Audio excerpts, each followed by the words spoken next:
don't forget the money, man.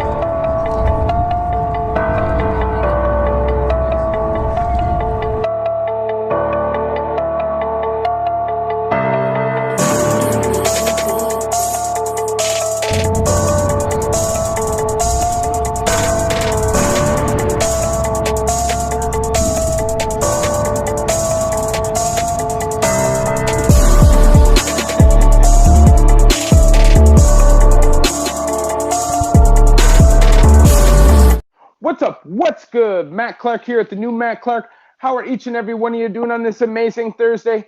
I'm doing great. My girl's doing great. My family's doing great. I hope each and every one of you are doing great, even though right now times are just kind of crazy and chaotic. If you could please hit that like button, that subscribe button, and that bell notification button so you get all these videos when they're new. If you could share with somebody on social media, help spread the message, help spread the word, that would be amazing.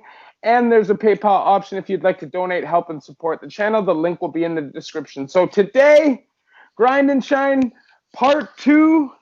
It's great to have you back, bro. I know that we talked last time a lot about prison, and I said that I wanted to bring you back and speak about addiction. And I just think that with what's going on right now, a lot of people won't have the support that they need. And I think maybe it's an important thing to talk about. But first, maybe you could tell everybody a little bit about what you went through as an addict and the situation that you grew up in. So basically, as I was saying, I grew up in a family. My mother was an addict. My older brother, who's like 6 years older, he was an addict. Um, so drugs were second nature. Even before I really knew what they were prevalent in my life. Like I said, I overdosed actually as an accidental overdose at 3 or 4 years old from just grabbing a bunch of my mom's Ativan, that she had left out on the counter. So like they were just part of my life, growing up. Where I grew up was like a lower middle class, working class area. Um, MCs were pretty big where I was growing up. There was a prevalent one that was big in the neighborhood, and I gravitated towards that because I had family that was already involved, and it was just, I came up with that around me, so, Yeah. um, naturally, I really didn't get into hard drugs. I stayed away from pills because of what I seen from my mom until I really got into like selling drugs and smoking pot really was my thing. And I had an injury at like 20 years old. I had fell off a roof and hurt myself really bad, and that's where I actually got hooked on pain medicine. And then from there, I was hooked on OxyContin for a couple years, but as soon as I was cut off of that, you know how it goes. We go to the heroin because if you don't have insurance down here, you're not getting your medicine. It's Yeah. cheaper. It's the cheapest route. And even when had my medicine, I started to dabble with it because you know my medicine only lasts maybe 10 days of the month. And so that's how I got hooked on what my drug of choice was opiates.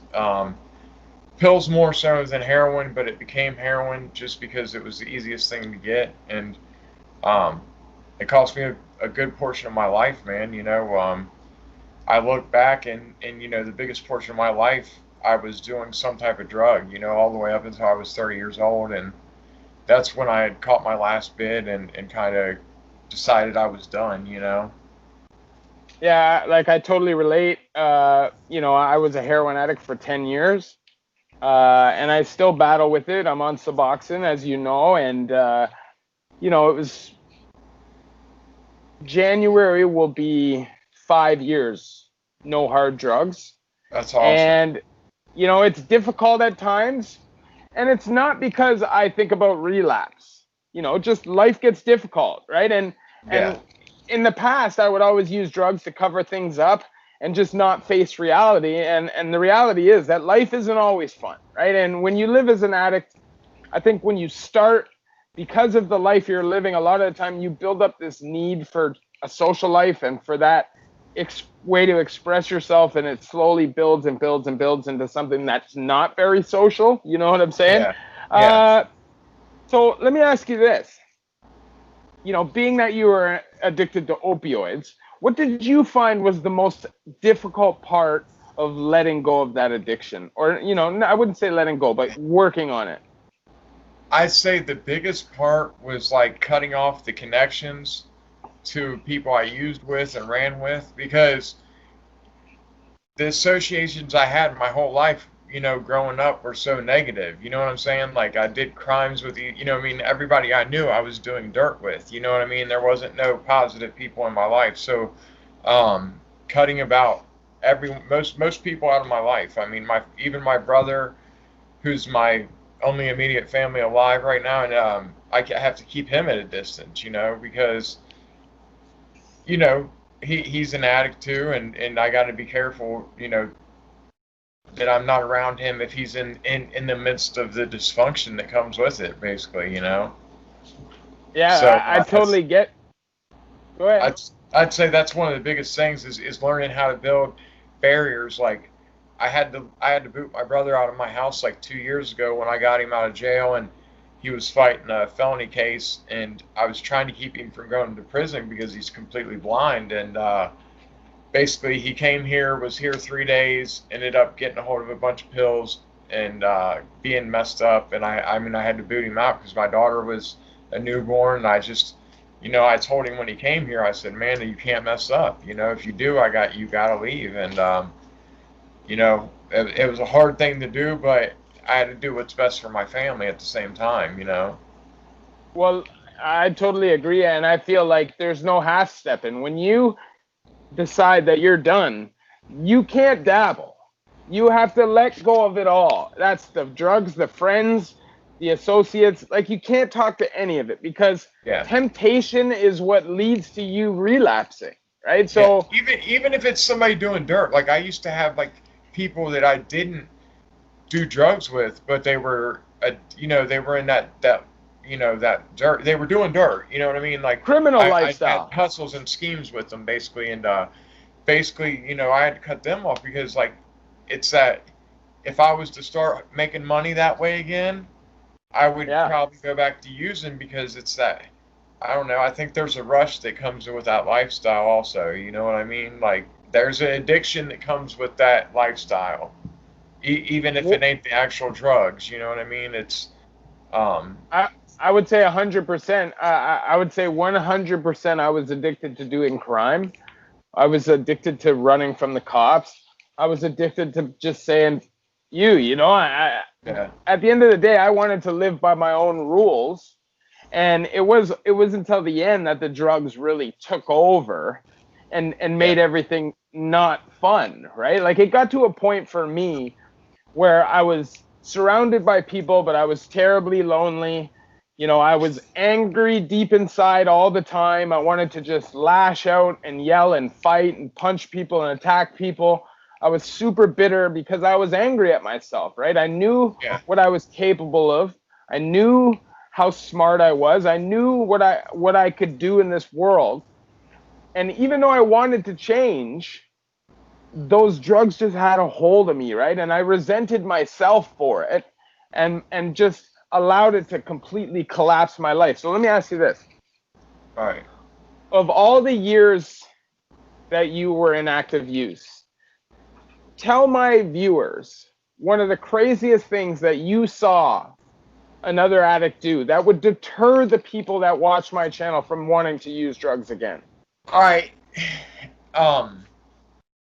So let's see. One of the craziest things I've seen was I seen a guy who basically a guy OD'd, a close friend of mine. He OD'd at my best friend's house. My buddy actually ended up holding people hostage. I mean, he hit a guy in the head with a hammer. Held about 4 people hostage while he figured out how to handle this guy overdosing in his house because he was a chef, and he was involved with the MC, and he had people who were like, they were actual, they had ties with lawyers and everything. So before he made a call, about this guy who died in his house, he pretty much held these people, hostage while he figured out how he could handle it legally to not get in trouble, while he, made sure to clean the house out, and some of these people who were in there, um, they were 20 years old. We were young back then at the time. I mean, I was 21, I think, at the time. So some of these people, were just out partying for the weekend who ended up getting held in this house hostage. And it was all involving, one guy who was just basically he overdosed the guy on purpose to try to rob him for a script of Oxycontin 80s, basically. And my buddy figured out what went down, but I'd say that was one of the craziest things to see someone get hit. It was worse than seeing someone get split with a lock in a sock, or a lock on a belt, like in prison. I mean, it was a 16-ounce hammer, and like I said, it's just crazy to see someone. Like I said, even though this guy was my best friend at this point in life, because of doing the speed, the meth, and everything, he was a different person. He was an evil person at that point. The good guy, I mean, he was a good-hearted guy. He really was. I love the guy like a brother, and but he was evil because of the speed. You know what I mean?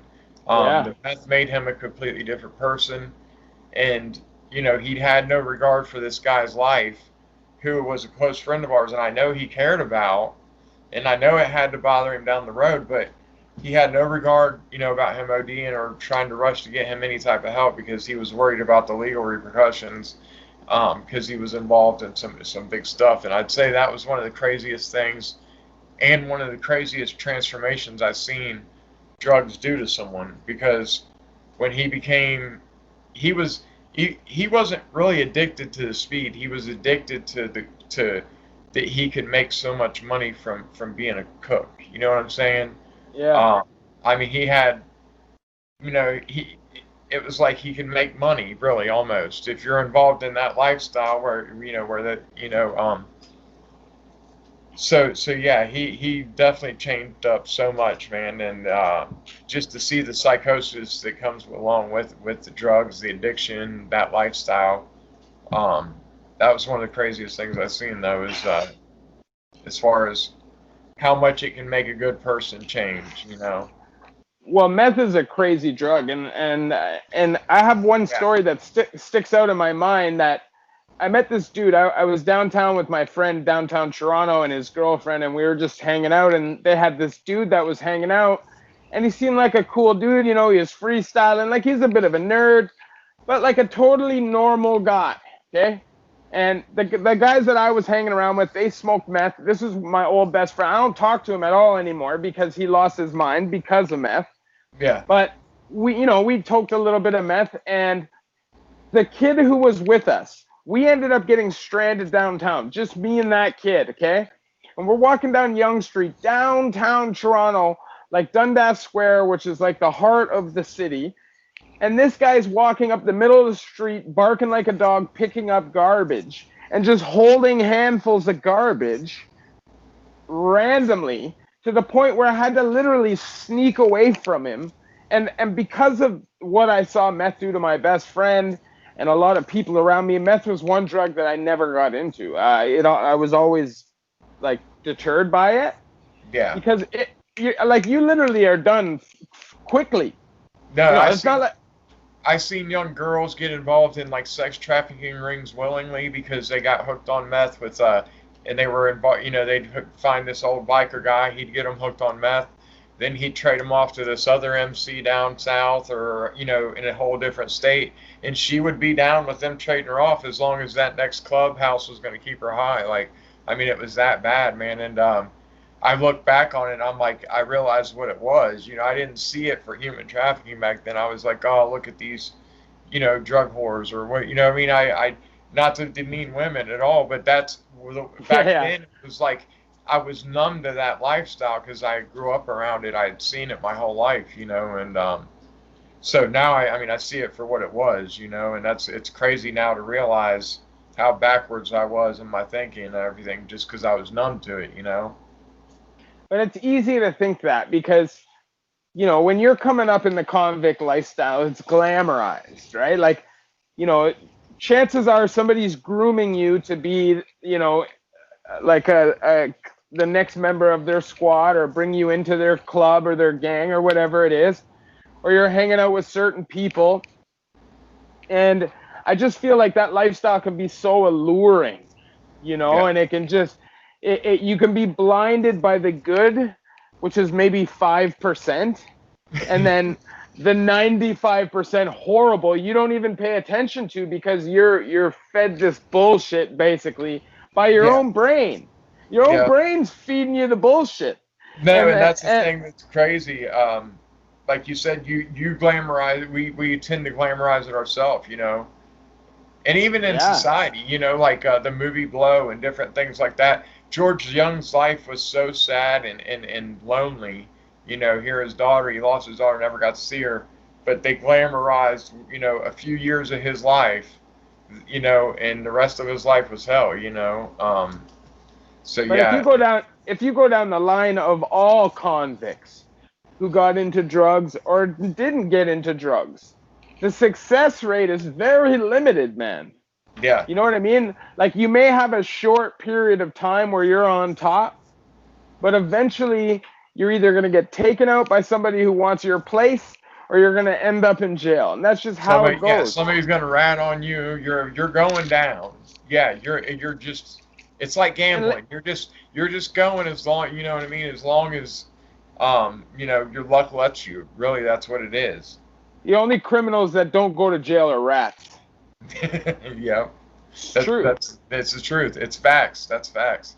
Um, and that's the thing is I'd say the biggest thing I try to relate recovery to a lot of convicts because it's learning how to make them lifestyle changes that makes the difference, I think, in the long term. Like for me, becoming a father and trying to become a good, like a man of honor, you know what I mean? Like to where like my kids might have, they'll be like, oh, you know, his word, he was a good man. He tried to raise us right.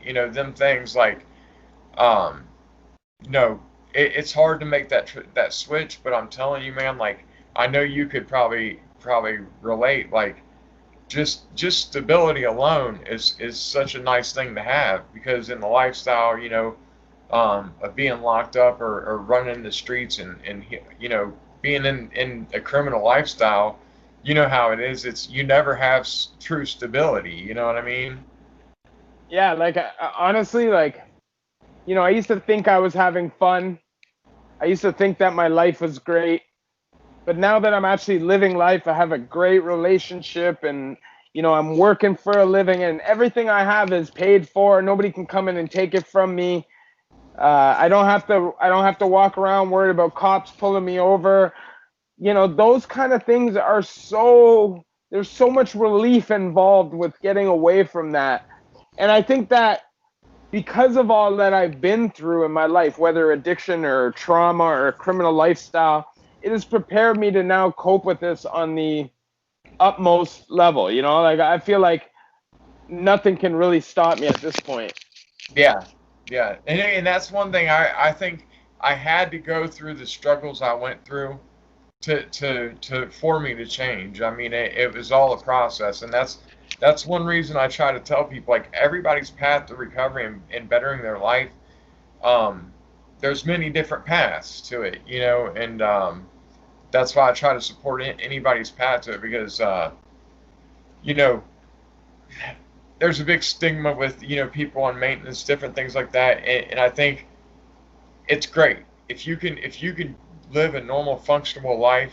You know what I mean? Like people, the only people who look down on that is people who don't know what it's truly like to be addicted. You know what I mean? And have them actual struggles and how big of a difference it is to be able to live a normal life. You know what I mean? Yeah, and I think stigma is a huge problem, and I think that it allows people to just kind of deny and kind of take a blind eye to what's really going on in society. And the reality is that people are dying, right? Like a lot Exactly. of a lot of people are dying, and we're worried about this coronavirus. But if you look over the last 3 or 4 years of all the people that have died in the U.S. and Canada from drug overdoses, the numbers are probably way worse. It's And at the yeah. end, Look, I and mean, they don't just think. care. Go. I'm sorry. They just think about 2010 until 2020. How many drug overdoses there were? I mean, I guarantee there's millions of lives lost. You are right about that. It's the broadcasting of the numbers, really. But I think it's been a negative effect on a lot of people's mental health. And that's one thing people don't realize. Um, People need socialization just to be around their peers, and it's just good for people. And when you isolate, we know as drug addicts, isolation's a bad thing, for our mental health. And Yeah. that's one thing. I'm glad to see meetings are kind of starting back up down here and stuff. They're trying to social distance at them and different things like that. And but it's just hard, man, because people are scared to get out and about and socialize. So it's hurting a lot of the support groups that addicts need. I and that's one thing I'm glad. Like I see you on here always pushing the positive message and things like that. And we need more of it. Just Hey, to hey, tap yourself on the back, man, too, because you do the same thing. And I don't want to keep you for too long, but I do have one last question, no, you're and good, man. that question would be, if you, because you've been through it, if there was a young person, or maybe not even a young person, but an addict that was teetering, like at that point where they're struggling to make the decision, are they ready to really work on it? What advice would you give that person, and what would you tell that person would be the best way to go about it? Okay, the first thing I want to say, and this might, I don't want this to be taken the wrong way. People get caught up on time and days and months and years, and you may slip and fall, and you may have a good amount of time under your belt, but don't let that just make you give up, because I feel like a lot of people put so much on these days and these months and years, to where if they do slip up, they have this shame on them, to where they don't want to come, they don't want to, what I mean, they don't want to come back or be honest about it, what I mean, so they just stay disconnected and fall back into that lifestyle. So um you know we're bound to slip up, we're addicts, we're bound to have mistakes. So the main thing is if you do have that mistake, get right back to the things that are going to help you stay sober, whether that be support groups, meetings, working out, staying involved in a church, whatever works for you. As a, what I mean, that's one thing I think each person needs to find a way to plug into new positive people, you know what I mean? um just Yeah, to help them, you know. yeah, and I totally agree. I feel like when you change yourself, it doesn't even take a very long time. If you're really truly changed, because the work is going to be put in, but people can tell that you're genuine or you're not in your recovery. And this is the thing.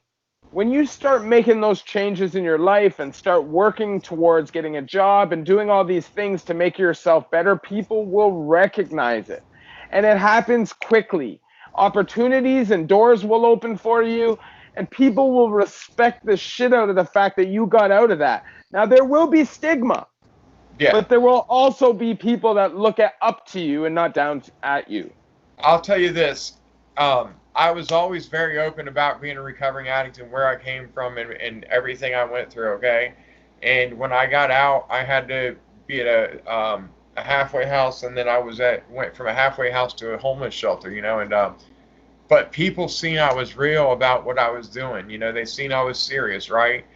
And like you said, doors opened that did not open for other people, because people seen my discipline and my dedication to what I was trying to do as far as that. And things opened up for me, to where I went from being in a homeless shelter within like 2 months to having my own little townhouse. I was doing, I was able to, things just fell right into place as long as I kept doing the right thing. And I through that time, I ended up having one relapse, but I was able. The one good thing is the people that I was around. I didn't feel like I had to have any shame to come back to them and say that I relapsed or anything, because they had been supportive through many relapses. You know what I'm saying? So, uh, I like I said, that's the main thing is you got to find like a positive support network, if you really want long-term success. That's the main thing, because let's face it, we're prone, most of us have a lot of dysfunction in our life as addicts for years and years and years. So we need a way to get that out of our life. You know what I mean? And the only way to do that is to surround yourself with like positive people, and to try to mimic their lifestyle, of successful people. Yeah, and I said, I put out a video yesterday, and I said that if you surround yourself with greatness, then you can be nothing but great. Man, I want to appreciate you for coming on. I love the channel. I love the message. I just love how you keep trucking it and you keep working. And I know you're in your community and you're helping people, and it means a lot. And you know what? When I first got into this YouTube thing, I wasn't sure if I would meet people and consider people friends, but I do consider you a friend, bro. And Hey, it's an honor. you'll be a regular on my channel. I just want to say thank you, man, for coming on and doing the interview again. If you want to leave your information and stuff like that, I can pin it in the comments. And everybody, thank you to Grind and Shine Recovery. If you could hit that like button, if you could hit that subscribe button and that bell notification button so you get all these videos when they're new. If you could share with somebody on social media, help spread the message, help spread the word, that would be amazing. And there's a PayPal option if you'd like to donate and help the channel. Now, obviously, we share our stories, so you people don't have to go through these things. If we could wave a magic wand and nobody goes to prison or nobody gets into drugs or nobody overdoses or anything like that, then we would obviously do that, but that's not a reality. So we put out these videos hoping that they can at least help one person. Thank you, man, for coming on. I Thanks, bro. appreciate the interview.